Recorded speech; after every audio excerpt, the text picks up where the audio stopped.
Salve Maria, amigos.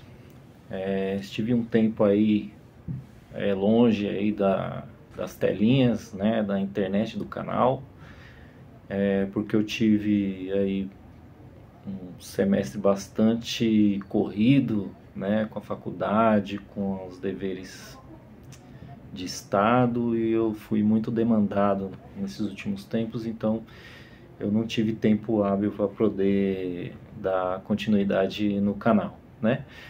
Mas resolvi gravar um vídeo aqui, né, para comentar e compartilhar um pouco com vocês uma conversa, uma pequena discussão que eu tive com um padre, um sacerdote amigo, né, que infelizmente ele está no modernismo, tá?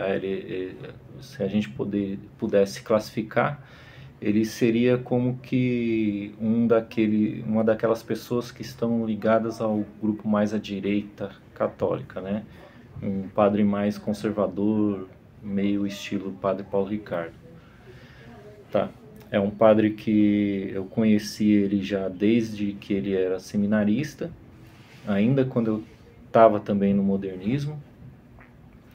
E assim que eu tive contato com a tradição, com o conhecimento da crise na igreja, eu acabei me distanciando dele e tal. A gente acabou tendo algumas discussões e acabei ficando um tempo longe dele, né? De conversas e tal. Mas teve um tempo, né, faz pouco tempo aí, alguns meses atrás, ele fez uma postagem na internet, uma frase atribuída a Futushim, né, falando que o Concílio Vaticano II não introduziu nenhuma mudança na igreja, né? Aí eu mandei uma resposta para ele, falei: padre, me desculpe, mas eu discordo dessa frase, né? Aí começou a conversa, tal. E aí eu fui buscar, né, e mostrar para ele que teve mudanças, especialmente, né, uma das mudanças que eu acho que é a mais significativa, que é a mudança em relação à liberdade religiosa, né? Eu acho que é a mais gritante, assim, né? E eu não lembro de cabeça exatamente o texto, como que o texto fala, mas ele fala basicamente assim, que nós devemos respeitar aquilo que tem de verdadeiro e santo nas outras religiões. E eu falei para ele que isso daí é impossível, né? E por quê? Porque a fé, ela não pode ser admitido exceção nas verdades de fé, né? A gente não pode admitir exceção. Ou a fé é íntegra, ou você tem 100%, você aceita todas as verdades reveladas, ou você não tem fé, né? E a fé é a crença na verdade revelada, né? É crer nas revelações, né? Na verdade revelada que a igreja guarda, né? Que ela tem um depósito, né? E, enfim, não podendo ter exceção, né? Não podendo se admitir exceção na fé, na verdade revelada, ou se acredita em tudo ou se não tem fé, então nenhuma outra religião a não ser a religião católica pode ser considerada a religião verdadeira e realmente tendo a verdade e a santidade, né? É claro que a gente não coloca nesse contexto as pessoas, porque tem muita pessoa que está na falsa religião, no protestantismo, sei lá o que pode estar enganada, pode estar de boa vontade, querendo fazer, achando que está fazendo o bem e tal. Então, enquanto o fiel daquela falsa religião, a gente não discute, né? Mas a religião falsa em si, ela é um mal, né? Ela não deveria existir, na verdade. E assim, qual que é a confusão que gera, né, nisso tudo, né? E eu fui conversando com ele e fui falando para ele, né? Falando, pô, mas a fé a gente aceita de uma vez e tal. Ele falou assim, mas como que a gente vai ter o conhecimento completo da fé, né? Se a gente só vai ter conhecimento de Jesus Cristo, que é a verdade, só no céu, né? Que é a verdade íntegra e tal. E aí eu percebi que eles guardam uma relação com o conservadorismo, com o que o conservadorismo acredita que seja a verdade, né? A gente vê isso muito no Olavo de Carvalho e tal, em alguns outros escritores também. Mas vamos pegar o Olavo de Carvalho, que é o cara referência aí nessa questão, né, nesse assunto. Então, eles creem que existe uma verdade, existe a verdade. E quando você vai descobrindo a verdade, verdades, você vai se aproximando mais e mais da verdade que é a pessoa de Cristo, né? Que é o Verbo eterno, o Verbo divino. E isso é um erro, né? É um erro, tá? Por quê? Porque, embora Nosso Senhor realmente seja a verdade eterna, né? O Verbo divino, né? Existem várias verdades, né? Por quê? Porque a verdade, ela segue cada ente. Cada ente, ele tem a verdade daquele ente, né? O modo de ser daquele ente. Então, você tem tantas verdades quanto os entes criados, existentes, e o ente por essência que é Deus, né? O ser por essência que é Deus, né? Aquele que é por essência, né? Que é a verdade incriada. E eu gostaria de citar aqui um trecho aqui para ficar mais claro, né? De uma obra que eu estou estudando aqui ainda, mas é bem interessante, né? Eu gostaria até de indicar, que é essa obra aqui, Elementos de Filosofia do Dom Tiago Sinibaldi, que é muito interessante e que serve muito bem para gente que não tem tempo assim de estudar, não tem dinheiro para investir num curso sério de filosofia, né? É um livro que vale muito a pena e ele tem a aprovação, né? É uma obra que tem a aprovação de um papa, se eu não me engano, ele é um 13, tá? Então vamos citar aqui o que o Dom Tiago Sinibaldi, seguindo São Tomás, vai falar do que seja a verdade enquanto metafísica, né? E ele vai falar aqui, em relação à inteligência divina. Tudo que se refere à inteligência divina ou é o ente incriado ou é o ente criado.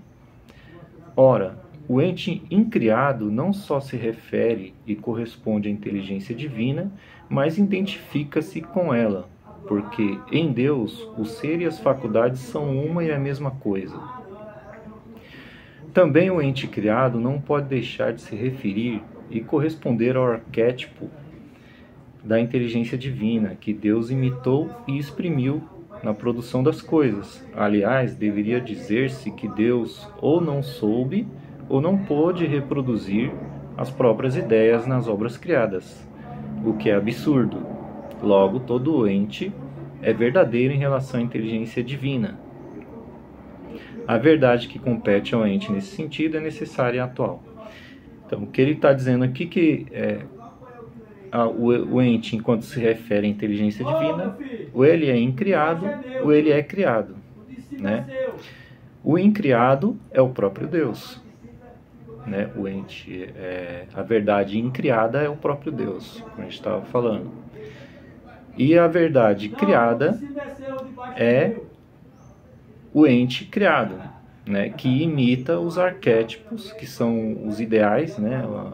Dentro vamos dizer assim, do pensamento de Deus, que Deus tem todos os arquétipos dos entes, e todos os entes refletem esses arquétipos, ou deveriam refletir, né? Ou refletem necessariamente, né? Claro. Então, nesse sentido que ele está falando aqui. Então, aqui você já vê, né? Ou ente incriado ou criado. Aqui você já tem a separação, né? Não existe a verdade e todas as verdades são meio que partes dessa verdade, né? Não é bem assim, tá? E aqui a gente tem mais uma citação que eu acho que é bem interessante, que ele vai falar o que é verdade, ele vai dar uma definição de verdade aqui, né? Sobre o aspecto metafísico, né? Então ele vai falar que a verdade, considerada sob o aspecto metafísico, é a conveniência ou conformidade do ente na inteligência. Essa verdade não é uma coisa realmente distinta do ente, isso aqui é importante, mas é o próprio ente, enquanto convém ou se refere à inteligência.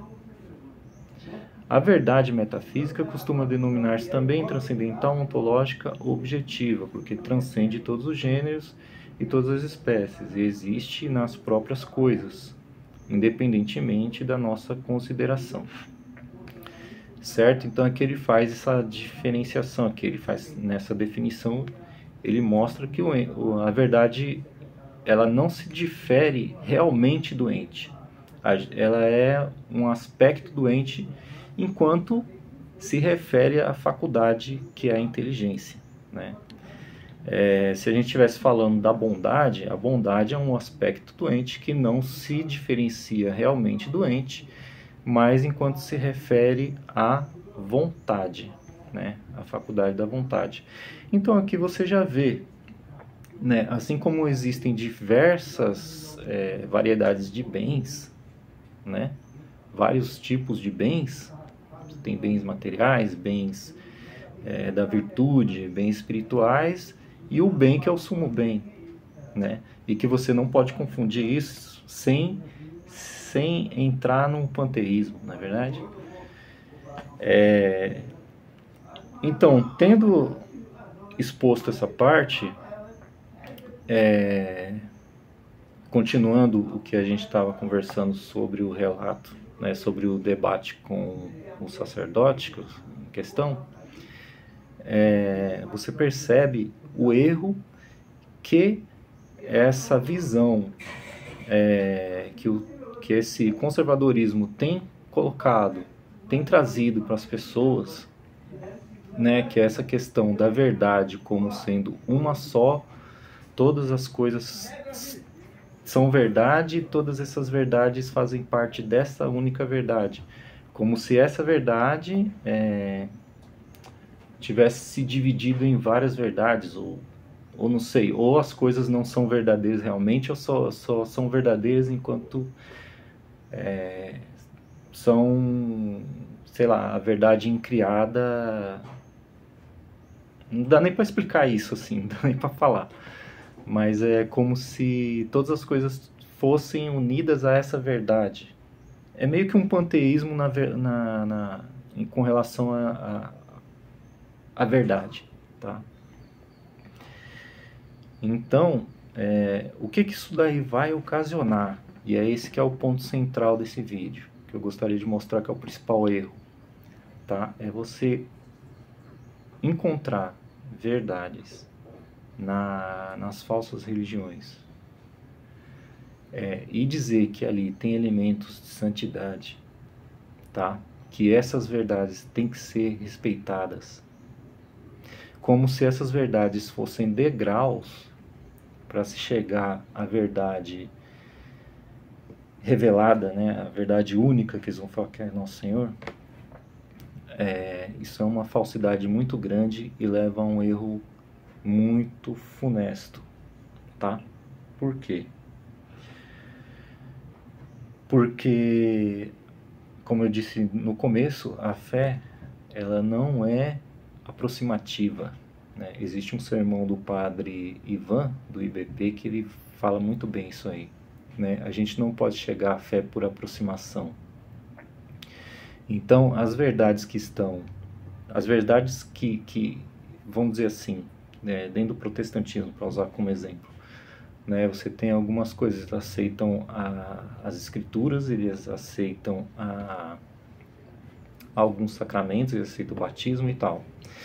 a gente não pode pegar isso e falar assim, eles estão mais próximos da religião católica, da religião verdadeira, né? Porque eles têm verdades que estão lá.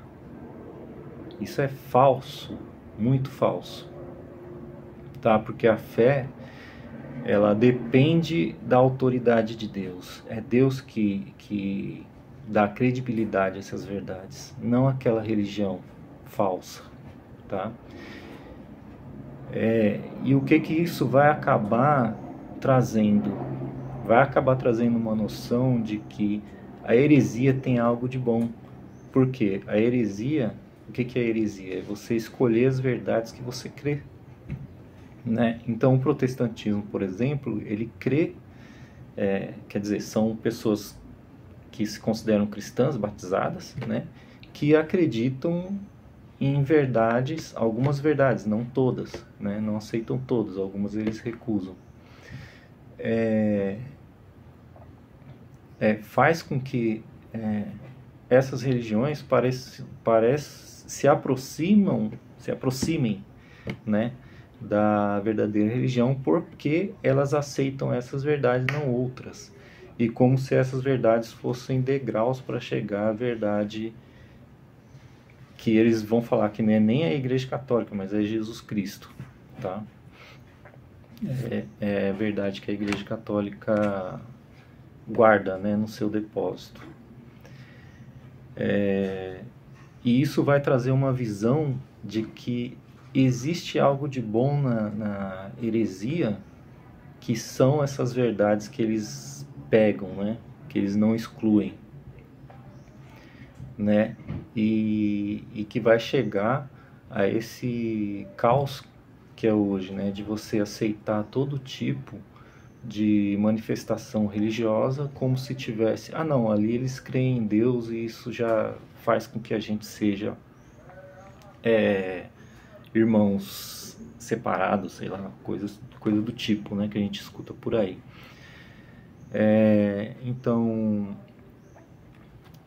resumindo, né, o assunto do vídeo é esse, né, eu queria mostrar um pouco do que é a verdade de fato, né, que a verdade é essa manifestação doente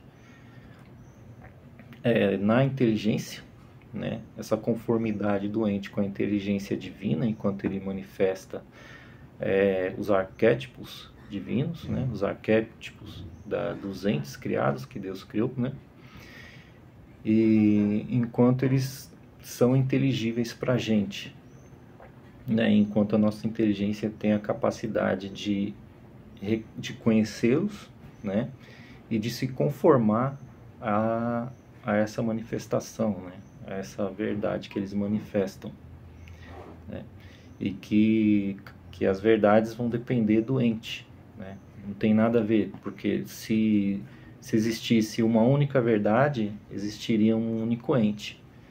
Então isso é panteísmo disfarçado, tá? Desculpa, mas